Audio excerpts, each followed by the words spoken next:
Bienvenidas y bienvenidos en este lunes 8 de julio. Qué grato es saber que inician la semana conociendo esas noticias importantes que marcan la jornada en el país. La tensión entre el gobierno y la Asamblea Nacional vuelve a intensificarse en medio de acusaciones de ambas partes. Antes de ampliarles esa y otras noticias, vamos con los titulares de Ecuador en Contacto.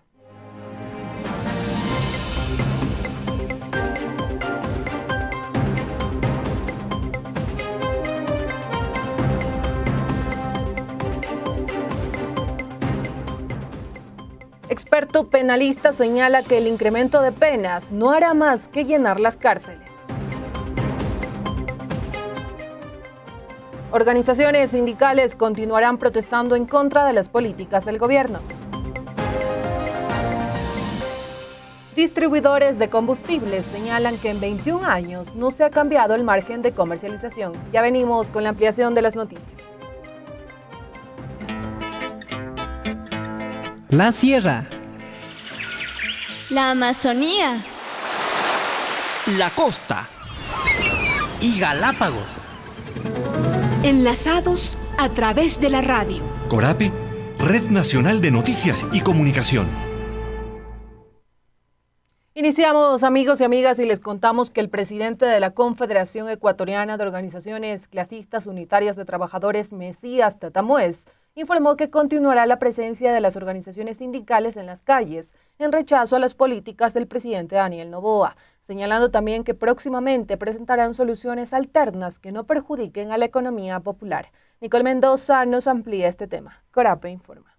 Y el país se integra. Frente a la movilización del pasado 4 de julio, convocada por las organizaciones sindicales del país en rechazo a las políticas del presidente Daniel Noboa, hubo varias apreciaciones sobre su relevancia ante la falta de participación del sector transportista e indígena. Sin embargo, para el presidente de la Confederación Ecuatoriana de Organizaciones Clasistas Unitarias de Trabajadores, Mesías Tatamuez, las observaciones negativas del gobierno sobre esta propuesta fue un acto para caer en la violencia. Salió a decir que como no salía la CONAIE, como no salían los choferes, ya no iba a haber manifestación. Eso es burlarse del pueblo ecuatoriano, como que el pueblo fuera un ciego. Yo creo que el gobierno y el señor viceministro, que lo he oído, el que hace esa burla, realmente creo que ha querido que vamos a caer en la trampa de ellos, de hacer violencia, y nosotros no dijimos hacer violencia. El presidente sindicalista enfatizó que la lucha de las organizaciones sociales es en contra de las condiciones que mantiene el Ecuador con el Fondo Monetario Internacional. Que sostén la carta de intención que firmaron. Aquí no nos vengan a decir, que estamos con el cuento, la farsa del Fondo Monetario Internacional. El gobierno está manejado por el Fondo Monetario Internacional, no nosotros. Nosotros estamos diciendo al gobierno que lo que ofreció en campaña electoral no ha cumplido nada. Con relación a las compensaciones y diálogos que mantuvo el gobierno con el sector transportista, el presidente de la SEDOCUT señaló que esto fue una maniobra para dividirlos. Ahí los señores que hacen la dirección del transporte deben de pensar por el pueblo. Y no salir también campantes riéndose, diciendo no, nosotros ya tenemos acuerdos, ya nos vamos a reunir en mesas. Lo que estamos molestos porque quiere dividirnos y no nos va a dividir. Lo que le decimos al pueblo ecuatoriano, no nos dejemos dividir. De igual forma, el presidente Tatamuez no descartó reunirse con el movimiento indígena para próximas manifestaciones. Y por eso el diálogo para nosotros es con todo el mundo. Hay que hacer con todo el mundo, con los que quieran el cambio. Nuestro país debe de apoyar al pueblo ecuatoriano, que todos debemos de estar unidos, todos. Según Mesías Tatamuez, durante las próximas semanas se mantendrán reuniones entre las organizaciones sindicales para continuar con la creación de soluciones alternas a la crisis económica del país, sin descartar nuevas manifestaciones que serán graduales. Reportó Nicole Mendoza, Corape Informa. Y el Ecuador se integra y contarles que una nueva pugna entre el Ejecutivo y el Legislativo se dio este lunes 8 de julio. Esto porque el titular de la Asamblea, Henry Kronfle, mediante una rueda de prensa, dijo que el gobierno busca posicionar la idea que la legislatura está en contra de las acciones que viene realizando el presidente Noboa. Tras esto, el viceministro de Gobierno, Esteban Torres, también en una rueda de prensa dijo que existe una radicalización de esta pugna. Rolando Goyes nos cuenta más. Corape informa. Y el país se integra, luego que el presidente de la República, Daniel Noboa, en declaraciones hechas en una entrevista radial la mañana de este lunes 8 de julio, donde se refirió al pedido de fiscalización por parte de la Asamblea a las declaraciones del expresidente Rafael Correa y el juicio político contra el expresidente de la Judicatura, Wilman T., el principal de la Asamblea, Henry Kronfle, se pronunció y dijo que el gobierno miente y busca posicionar una idea de resistencia contra las políticas de Estado. Respecto a los pedidos de cambio del orden del día de la bancada oficialista, Acuerdo Democrático Nacional ADN, para fiscalizar las declaraciones del expresidente Correa, el titular de la legislatura explicó que esas solicitudes fueron negadas por improcedentes. La Asamblea solamente puede fiscalizar a los servidores públicos que son de control político durante sus funciones y hasta un año después, señores. No cabe otra cosa. Si la estrategia política del gobierno es decir que la Asamblea Nacional está protegiendo al expresidente Rafael Correa, señores, eso es mentira. Declaraciones que tuvieron respuesta por parte del viceministro de Gobierno, Esteban Torres, quien dijo que existe una radicalización de la pugna entre la Asamblea y el Gobierno. Creo que vienen claros la intención de parte de la Asamblea Nacional, o al menos de algunos integrantes, no de todos. Y sabemos que eso está generando un malestar interno en las bancadas, porque la pugna con el gobierno les ha debilitado mucho más de lo que esperaban. Añadió que hay una persecución en contra de la jefa de bancada de ADN, Valentina Centeno, por la denuncia presentada en su contra y que pide una sanción por sus declaraciones de que la Asamblea buscaba destituir al presidente Daniel Noboa por inhabilidad mental. ¿Desde cuándo denunciar, parlamentar en la Asamblea Nacional es justamente ir en contra de la naturaleza del cargo de asambleísta? Pero está claro, esta es una persecución que hoy la enfilan contra la jefa de bancada, una mujer valiente, joven, que ha denunciado previamente, como todos en el gobierno, antes de que efectivamente intenten cometer hechos que nosotros no vamos a dejar que sucedan. Ante una eventual acción de movilización de la CONAIE tras la asamblea de la organización indígena y que decidan esta acción, mencionó que son cautos con lo que se pueda definir. Creemos nosotros que en este momento hay algo de cordura y más bien el tema preelectoral ya comienza a influir en lo que pudo haber sido una movilización, como pasó en los dos gobiernos anteriores, por poca gestión o mala gestión, que le haga daño al país. Declaraciones que se dieron luego que la Asamblea aprobara por unanimidad la ley que se deriva de la consulta popular y seguir con el juicio político contra el extitular de la Judicatura. Reportó para Ecuador en Contacto Rolando Goyes García. Corape informa. Y el Ecuador se integra, amigos y amigas, y continuamos con más noticias y el trabajo que se realiza en las zonas de mayor conflictividad en el país, el nuevo estado de excepción decretado por el presidente Daniel Noboa y el rol de la Asamblea Nacional fueron algunos temas a los que se refirió el ministro de Defensa Giancarlo Lofredo en la rueda de prensa para informar de las acciones que ejecuta el bloque de seguridad. En su intervención, Lofredo pidió a la Asamblea Nacional a dejar sus intereses y a legislar en favor de la gente. Veamos estas declaraciones que se suman a esta relación tensa que mantiene la Asamblea y el gobierno. Quiero también enfatizar que tenemos ahora un nuevo estado de excepción declarado por el presidente, igual en las provincias de mayor conflictividad y violencia, como son Guayas, Los Ríos, Manabí, Orellana, Santa Elena, El Oro y el cantón Camilo Ponce Enríquez en Azuay. Esta vez el estado de excepción viene respaldado por organismos internacionales. Estos estados de excepción son la herramienta que necesita el bloque de seguridad para poder seguir en esta lucha. No podemos esperar que las cosas cambien por arte de magia. Necesitamos dejar atrás la politiquería y trabajar por el bien de todos. Por eso, esta vez, como en días pasados, hice un llamado a los operadores de justicia, ahora le hago un llamado a la Asamblea para que deje a un lado su política y sus intereses y legisle a favor de la gente. Pasamos a otras noticias en este espacio y contarles que ante las reformas al Código Orgánico Integral Penal como parte de la Consulta Popular 2024, se planteó el incremento de penas aplicado a 12 tipos de delitos, a fin de combatir la inseguridad en el país. Sin embargo, el abogado penalista Ignacio Yuquilema señaló que esta medida no cumplirá con ese objetivo, más bien provocará un aumento de personas privadas de la libertad en las cárceles. Nicole Mendoza nos trae este detalle. Corape informa. Y el país se integra. Con 132 votos, el Pleno de la Asamblea Nacional aprobó por unanimidad el informe oficial de la Ley Orgánica para la aplicación de la Consulta Popular y Referéndum 2024, una vez que la Comisión Multipartidista analizara las observaciones de varios expertos en derecho penal y fiscal. Señor presidente, me permito informar que contamos con 132 votos afirmativos, 0 negativos, 0 blancos, 0 abstenciones. Ha sido aprobada por unanimidad la moción presentada por el asambleísta Carlos Vera Mora, que contiene el proyecto de ley orgánica para la aplicación de la consulta popular y referéndum del 21 de abril de 2024. Este proyecto de ley, que reforma varios artículos del Código Orgánico Integral Penal, como el incremento de penas, se sustentó para hacerle frente a la inseguridad en el país. Sin embargo, el abogado especialista en derecho penal, Ignacio Yuquilema, considera que este objetivo no se cumplirá. No es menos cierto que obedece en buena parte a lo que entendemos como populismo penal.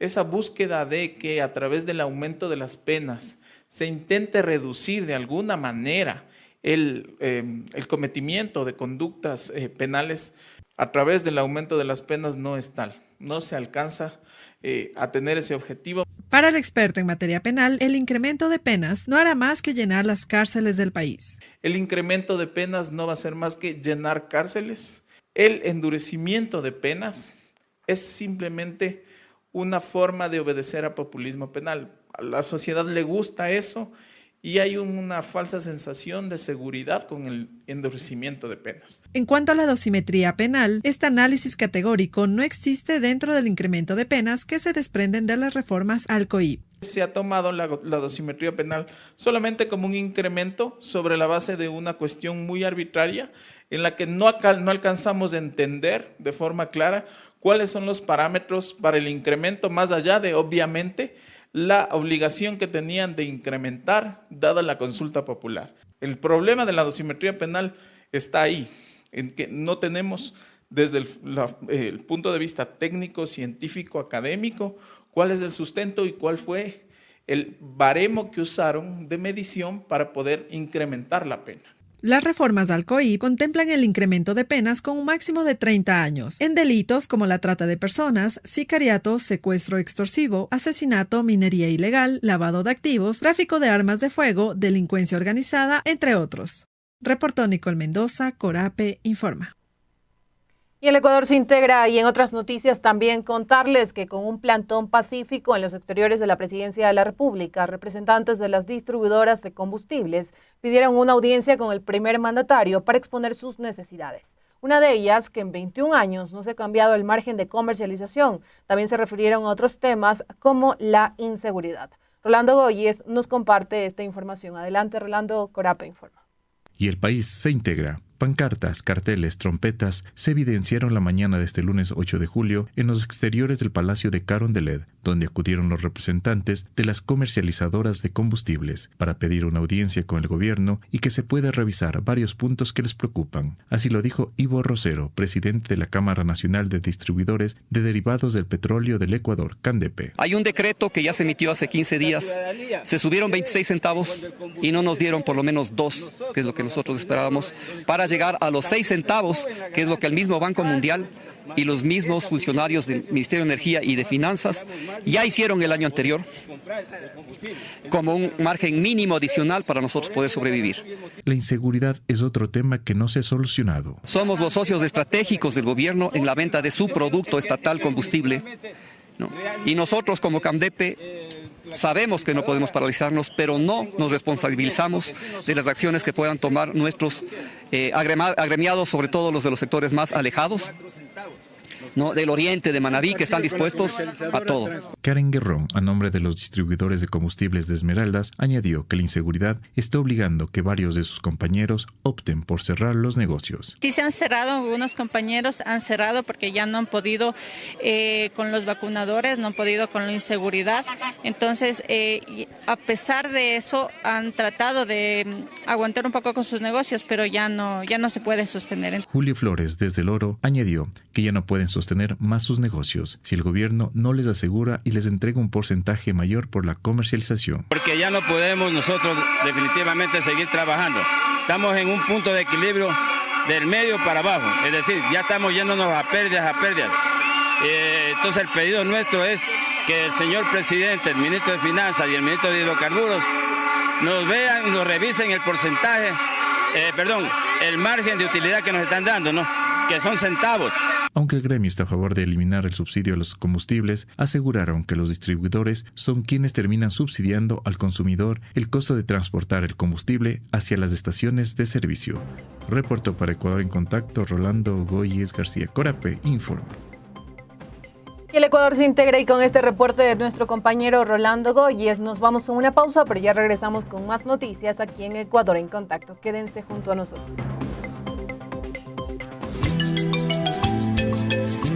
CORAPE, Coordinadora de Medios Comunitarios del Ecuador.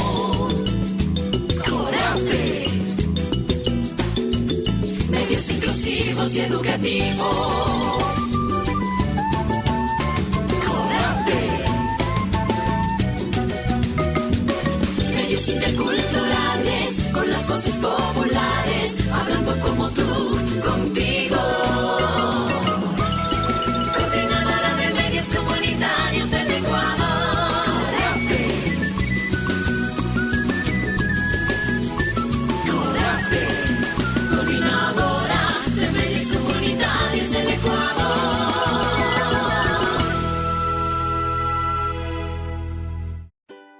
Hola, bienvenidas y bienvenidos al segmento Nuestra Lengua. ¿Sabes que hablas quichua sin darte cuenta? Lo usas todos los días cuando estás en tu casa, trabajo con amigos. Vamos a descubrirlo. En esta ocasión hablaremos sobre la expresión achachay. De seguro alguna vez escuchaste la frase achachay, el agua está helada. Achachay, abrígate que está haciendo frío. ¿Ya lo recordaste? La expresión achachay se utiliza para describir una sensación de frío debido a la baja temperatura. Esta expresión es muy común entre los ecuatorianos y hasta existen canciones que la mencionan. Una de ellas es Achachay Aguacerito de Lida Uquillas, un sanjuanito popular en el país. Ahora ya sabes lo que significa la expresión achachay. Hablas quichua sin darte cuenta. Ah, y si conoces otra expresión o palabra en quichua, déjala en la caja de comentarios. Nos vemos en una próxima ocasión con una nueva palabra. Esto fue Nuestra Lengua.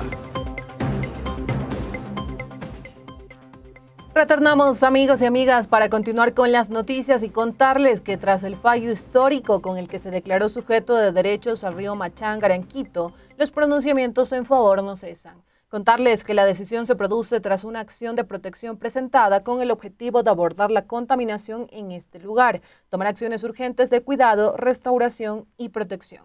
Con la sentencia favorable, la jueza estableció que el municipio de Quito es responsable de las vulneraciones de derechos del río Machángara y ordenó la implementación de un plan específico de descontaminación para recuperar este río considerado emblema de la capital ecuatoriana. Desde espacios como el Cabildo Cívico de Quito se ha indicado que las acciones de recuperación del río que debe llevar a cabo el municipio de Quito se deberán trabajar en conjunto con la sociedad civil.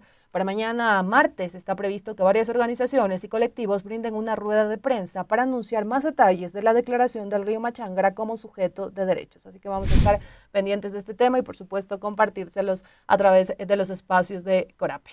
Y en otras noticias también contarles que en el cantón Joya de los Hachas, en la provincia de Orellana, un grupo de ciudadanos llevó a cabo un plantón exigiendo la eliminación de los mecheros. Víctor Gómez de Radio Sucumbíos conversó con una de las 9 niñas amazónicas demandantes que recurrieron a la justicia para solicitar la retirada de los mecheros de la industria petrolera en sus comunidades, los cuales continúan impactando negativamente en la salud de los habitantes. Veamos. Seguimos acá mostrándoles el ambiente, el panorama que se vive acá. Por acá hay más personas que están comentando, viendo, preocupados por la contaminación. Acá hay otras niñas accionantes de la demanda contra los mecheros, que también está haciendo dando declaraciones acá a los medios que nos hemos congregado acá para poder llevar a cabo esta transmisión. Y aquí la gente se mantiene en resistencia, manifiestan.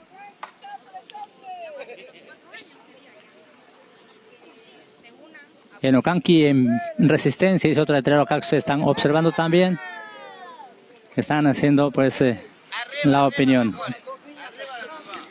Voy a conversar entonces con una de las niñas. Ya ha permitido conversar. Ahora le molesto para Radio Sucumbíos. Te molesto un ratito para conversar. ¿Me recuerda su nombre? Mi nombre es Denise Núñez. Vivo en el cantón Joya de los Hachas, provincia de Orellana. Denise, se ha luchado, se sigue luchando, se ha hecho muchas acciones. Se han ido a Quito, han ido a la asamblea. Conocemos de la lucha de ustedes, pero el Estado sigue siendo de oídos sordos a esta demanda, tanto jurídica como social.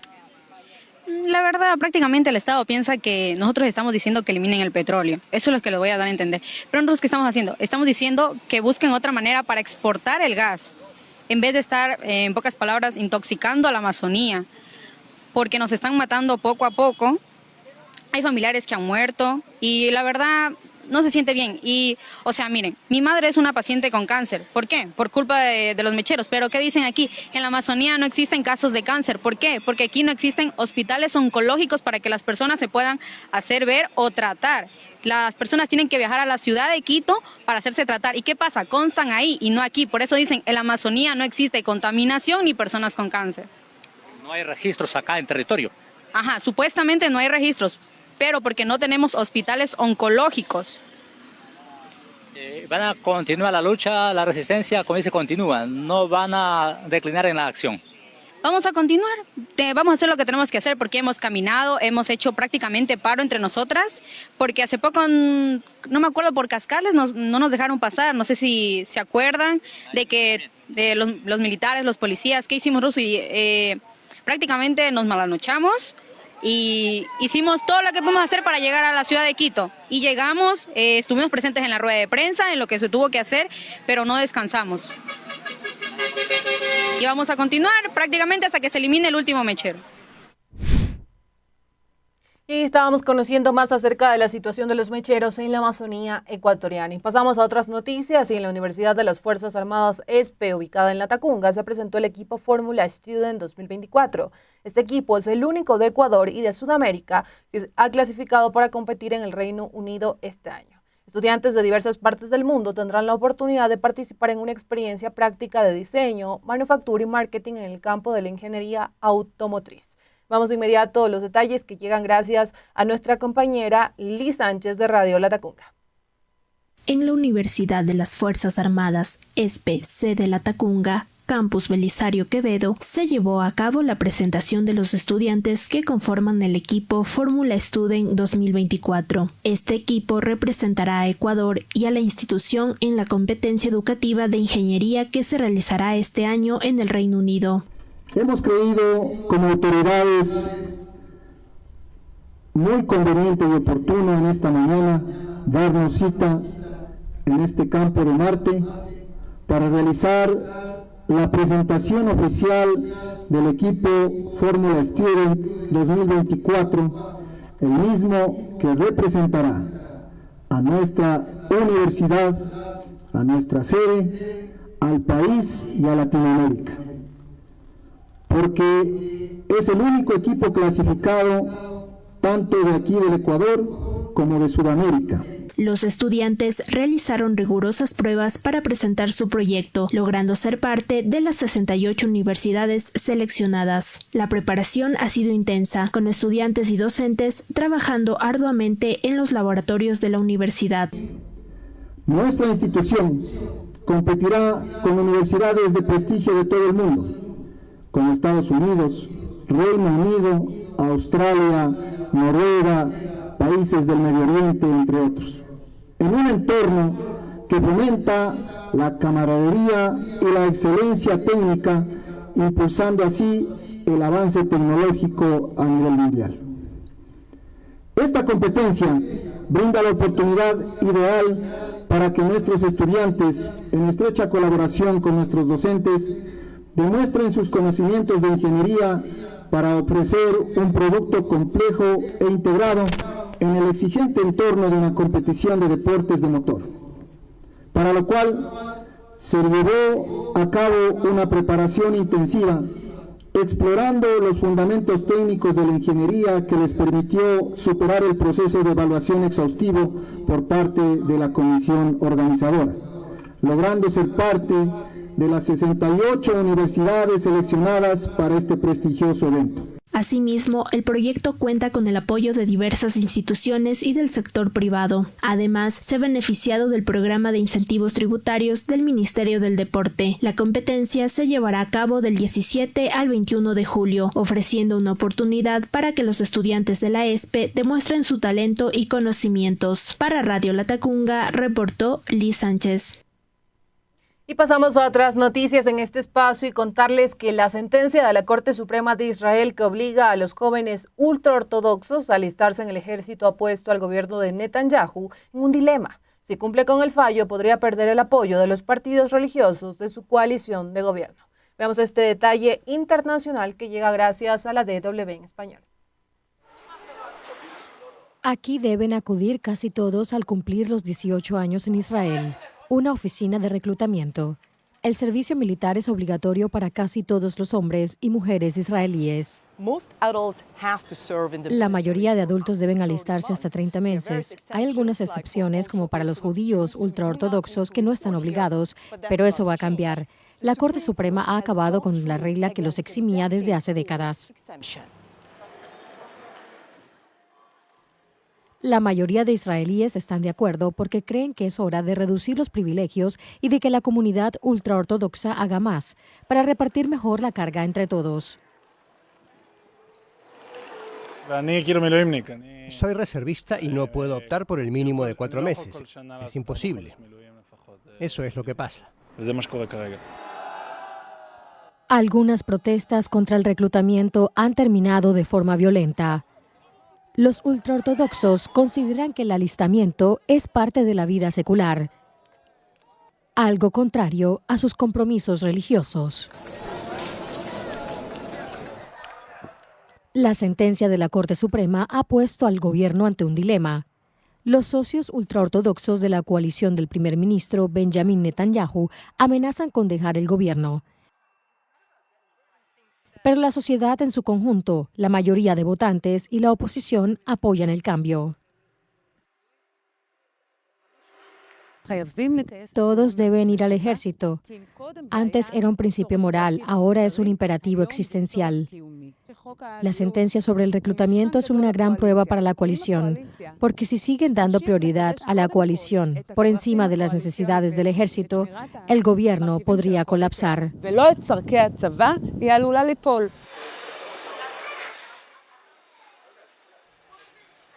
Mea Shearim es uno de los barrios ultraortodoxos de Jerusalén. Aquí es difícil obtener incluso un permiso para grabar. Estamos a unos pocos kilómetros del Parlamento, pero parece una distancia sideral. Las jornadas se centran en cumplir los preceptos religiosos judíos, en las tradiciones y en el rezo. Más de 1 millón de israelíes, un 13% de la población, vive así. Judel Hirsch quiere que eso siga siendo así. Dice que ha participado en todas las protestas y cree que el gobierno no tiene forma de forzar el cambio. Pueden imponer sanciones penales y económicas, pero no entrarán en nuestros barrios. Solo llenaríamos las cárceles. Y no hay tanto espacio en las prisiones. Con 60.000 estudiantes y yeshivás dispuestos a ir a la cárcel, ya pueden mejor cerrar el Estado. Los 60.000 son hombres ultraortodoxos en edad militar. 3.000 de ellos podrían ser alistados de inmediato, según el fiscal general. ¿Pero llegará a suceder? Avi Sagui es un académico especializado en ética militar israelí. Sagui cree que durante el receso de verano en Israel no pasará nada, pero que la coalición de gobierno no podrá seguir aplazando el tema mucho tiempo más. Esto podría desembocar tarde o temprano en elecciones. Estamos en un momento de cambio total para el balance de poder en Israel. Lo que antes se aceptaba ya no se seguirá aceptando. Esa es mi estimación. La sociedad israelí está a la defensiva y dirá, es suficiente, no podemos vivir así. Aquí en Mea Shearim, Judel Hirsch dice que las leyes religiosas judías son incompatibles con luchar por el Estado secular israelí y asegura que los ultraortodoxos no lo harán sin importar las consecuencias para ellos o para el país. Y con este detalle, también para conocer qué está ocurriendo en otras partes del mundo, amigos y amigas, nos despedimos de Ecuador en Contacto. Gracias por acompañarnos una tarde más. Recuerden suscribirse a nuestro canal de YouTube Corape Digital TV si aún no lo han hecho, ponerle me gusta a cada una de nuestras transmisiones, de entrevistas y demás videos, y por supuesto seguir pendientes de esta plataforma en donde compartimos constantemente información de la coyuntura nacional en el país y también detalles internacionales importantes. Que tengan un excelente inicio de semana. Nos seguimos encontrando por este espacio.